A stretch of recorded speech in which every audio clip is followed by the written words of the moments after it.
Hi, it's Davey Mooney coming to you from the University of North Texas, where I run the jazz guitar program. I'm a Benedetto artist, Sunnyside Records artist, got my Sunnyside CDs. New one's in the works, y'all. Gonna record this summer in late July. Mel Bay book, Personalizing Jazz Vocabulary. The new Mel Bay book is about to order copies. It's all the cover's done, all the stuff is done. I've gone over it 8,000 times, so I'm sure no tiny little comma error or fingering error. I'm sure there'll be none of that. It'll be perfect. But that's not what I want to talk to you about today. I want to talk about the tune Punjab, Joe Henderson tune. Really great song. He recorded it on In and Out. I believe that's 64, something like that, somewhere in there, 64, 65.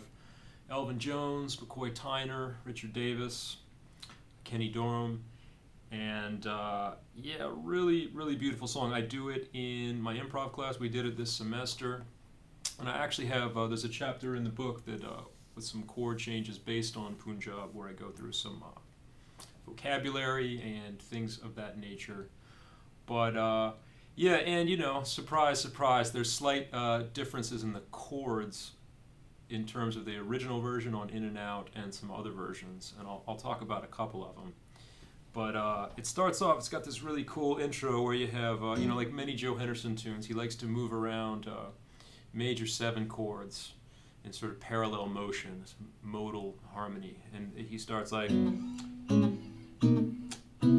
G major 7, and he goes to A major 7, to B major 7, to C major 7.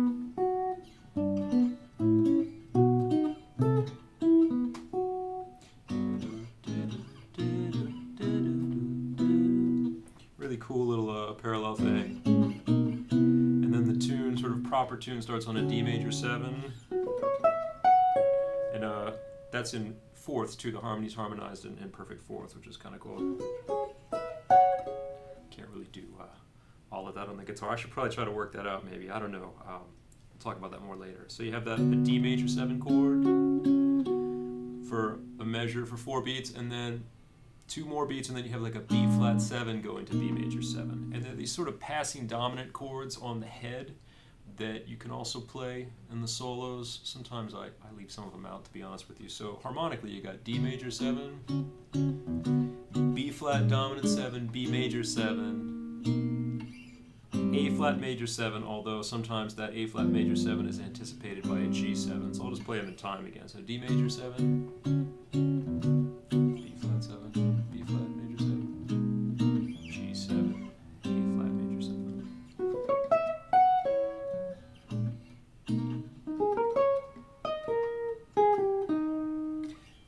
That takes us up to the A flat major 7, and then this is an interesting progression here. F minor 7 flat 5, B flat 7 altered, which you would think would go to some kind of E flat, right, traditionally, but then it goes to E major 7, and you have this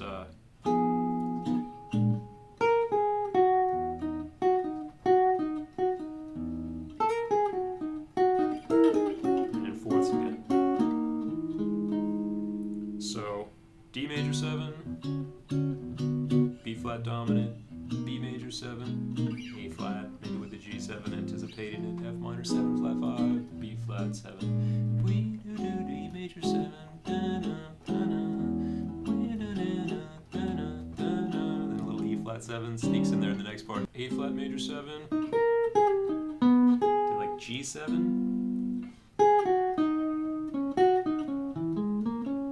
There's the melody, and there's some disagreement maybe on the chords here between various versions. The Joe Henderson version, and actually the chart in the, it's one of the new real books, one of the legal real books, follows the in and out chords very closely, and I think they get it right for the most part. And they give you like A flat major 7, G7, G flat 7, B major 7 or C flat major 7, and then E7, F7. So it's kind of strange, like.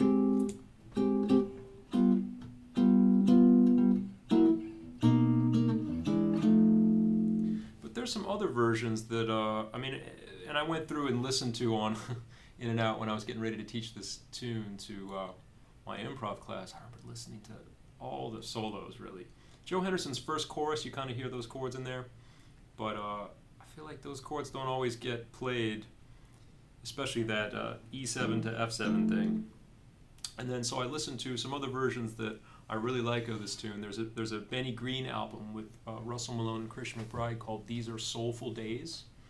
And then there's a newer, I guess a couple years old now, a Kurt Rosenwinkel album, Angels Around, which is fabulous with Greg Hutchinson and Dario Deida. I don't actually know how to say his name, sorry. Deida, perhaps. And so what they do, those two later versions, the Benny Green, they go A flat major 7, D minor 7, G7, like a 2-5, D flat minor 7, G flat, B major, E major. And that follows the melody because you have, okay, that's, you know, G7 flat 9.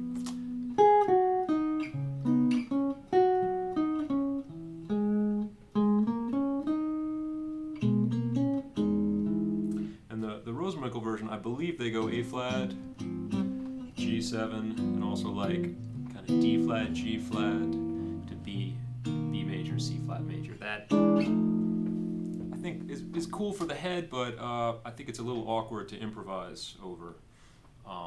Anyway, that's my 2 cents. And you know, those other two versions have created a precedent for changing it up a little bit. So then right after that, so we got the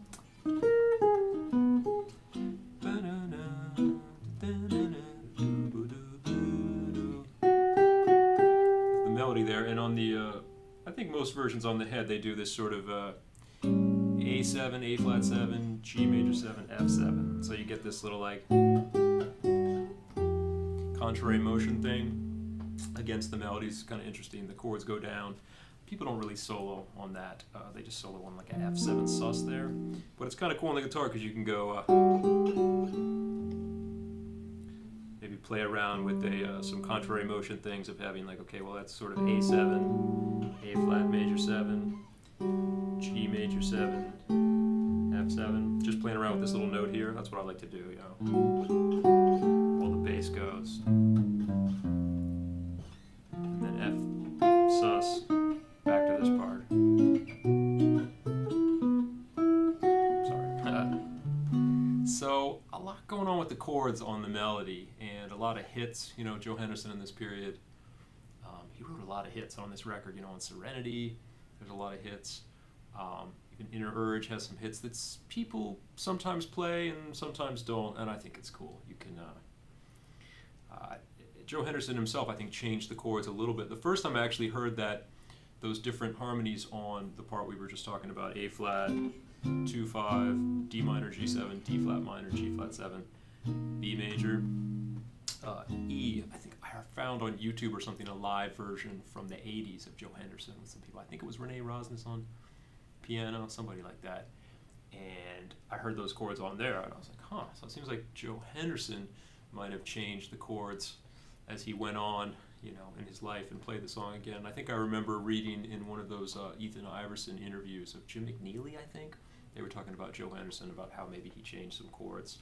It's his music, you know. If he wants to change it, he can do what he likes. But anyway, those are the chords I use when I improvise. So to go to the solo changes, they're slightly different than the head. So you got the D major, maybe B flat 7, B, A flat major 7, maybe a G7 before the A flat, but I don't think it's necessary. F minor 7 flat 5, E major 7 for 4 bars. And if you want, you can sneak in a little E flat 7, A flat major, D minor, G7, D flat minor, G flat 7, B major, E major. If you want to do the Benny Green changes, F sus for 2 bars, G, A, all major 7s, B, C, D, and those are the changes I like to play on. And I tell, you know, when we did the song in Improv, I mean, you have to choose, right, at a certain point. And so I just said those are the chords we're going to use. And this one, like I said, that B flat 7 going to B, it's kind of like, yeah, you can do it or not, kind of take it or leave it, but I don't do really the G7 to A flat. I think on the Rosenwinkel version they imply that G7 going to A flat in there sometimes on what bar is that, bar 4. But anyway, in terms of improvising on it, this is a great tune for what I call in the book, I call negative guide tones. And I always chuckle when I say that because I kind of made that term up. But I figured, it's another way of saying common tones, because if the guide tones are the notes that change when, say, you're in a 2-5-1 in the key of D, and you want to demonstrate that, okay, that the third and the 7 of the 2 chord, the 7th of the 2 chord goes down a half step to be the 3rd of the 5 chord, and then the flat 7 of the 5 chord goes down to be the 3rd of the 1 chord. Those are commonly called the guide tones, and the tones that change and move through the harmony. Negative guide tones, I meant the tones that don't change. So if you have a D major 7 for 2 bars and you want to go to a B major 7, that sound, they're very far away, those chords, well, they're a minor third away. And so sometimes I think it's nice to also be aware of the notes that stay the same between those 2 chords, like for instance F sharp.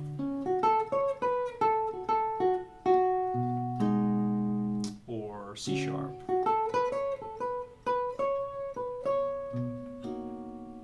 And sometimes that can give your playing, I guess the principle, if there's a principle that I follow when I'm improvising on tunes, at least some of the time, if not all the time.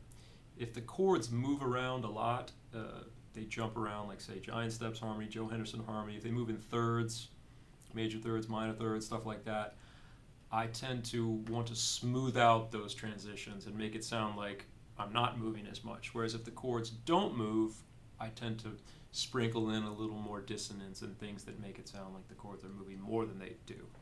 And, that's just the way kind of I approach things aesthetically. Not always, I might just play the blues over some chords that don't move a lot or that do move a lot.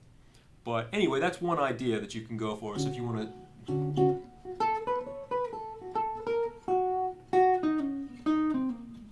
And that way, too, when you go from B major 7 to A flat major 7, like this note, excuse me, whew, allergy season. To get from B major 7 to A flat major 7, same thing. You got like these 2 notes. The 3rd and the 7 of B major 7 are still good on A flat major 7. They're the 9 and the 5th. So I'll do stuff like sometimes.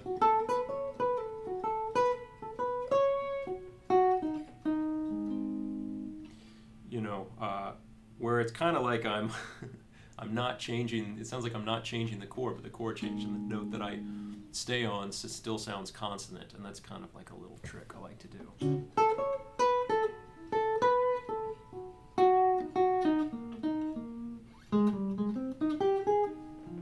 Then F minor 7 flat 5, B flat 7, E major 7 sharp 11. Kind of a deceptive resolution, but if you think about the top part of an E major 7, like from the 7, if you arpeggiate and look at the upper extensions, you actually have an E flat minor 7 arpeggio, right? So in that sense,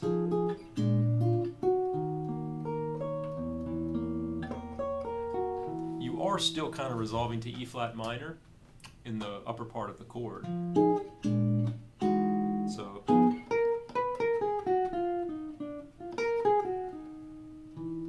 a lot of the resolutions that I would do, I guess the only one that would be a little bit suspect would be if you resolve to like an F. So if you resolve to a G flat, that would work if the chord were E flat minor, even though it's E major 7 sharp 11. If you resolve to a B flat, that would work over E flat minor and also over E major 7. So there's a lot of things you can do. But if you resolve to F, the 9 of E flat minor, that wouldn't necessarily work over E major 7 sharp 11. But so.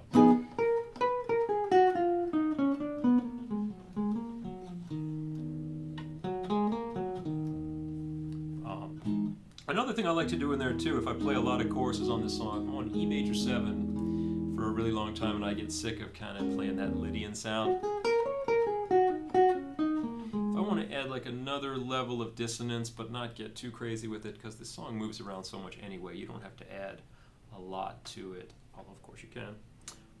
Sometimes I'll go for this sound, like a major 7 sharp 9, and I learned that sound from Steve Bazikowski. He used to put that in a lot of his tunes. He probably still does.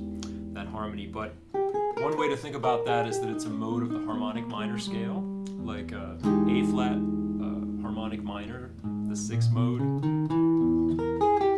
and and you still get all the Lydian notes, but you also get this sharp 9 or like minor third along with the major third.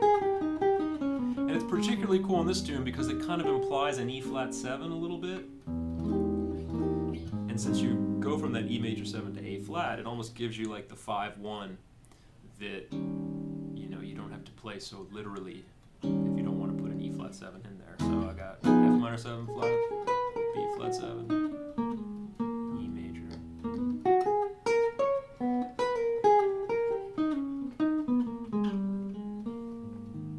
By playing that, I know that mode has a name. I never learned the names of the harmonic minor modes. Forgive me, please. Dan Hurley didn't show us. Dan Hurley's book, The Jazz Language, where I learned all my harmonic minor modes and things like that, and melodic minor modes, and also the harmonic minor modes. He had all the names for the melodic minor modes, and then harmonic minor, he just said first mode, harmonic minor, second mode. So that's the 6th mode. That's a good sound. Then you got this part, A flat major 7.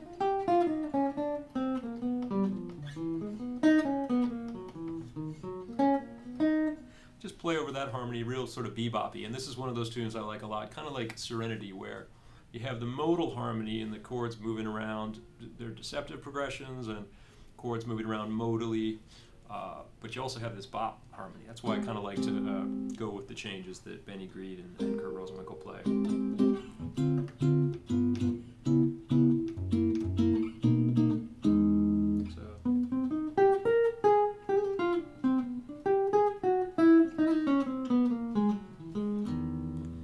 F sus, F9 sus or F7 sus, I just treat it like it's an F dominant, or a C minor 6. And that resolves to G. It's kind of like a 4 minor going to G if it's C minor.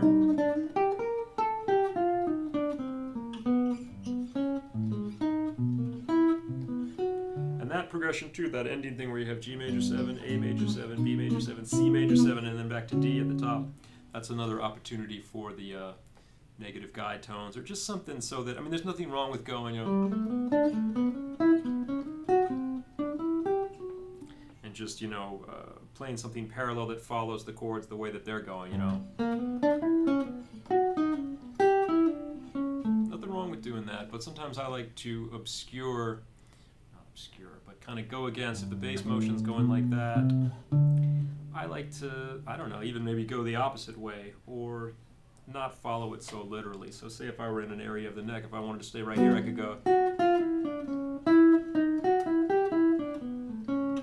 here's my G major 7, and this is a subject of my new book that I'll be talking about. I could have used this tune. I didn't actually use this progression, but let's see. So here's G major 7, A major 7, here's a B major 7, right, kind of like a major pentatonic, and then C major 7, D. So I can do,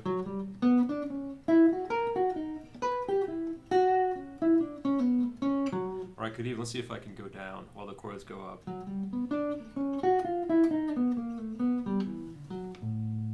More or less, just to kind of go against that, just to be difficult, y'all. I'm such a contrarian, but.